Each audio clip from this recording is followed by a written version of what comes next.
Hey guys, today I'm teaching you how to show the speedometer in Waze. If you want to see your current driving speed while using the app, you can easily enable this feature through the settings. First, open the Waze app on your phone.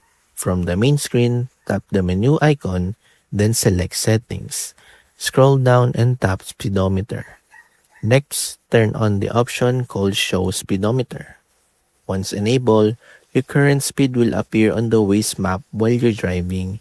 You can also adjust the speedometer settings and choose whether you want Waze to show the speed limit or alert when you exceed it. After changing your settings, return to the main map.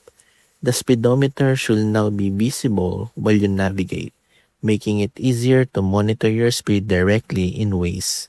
And that's how to show the speedometer in Waze. Thanks for watching, and don't forget to like, subscribe, and check out our other helpful tutorials.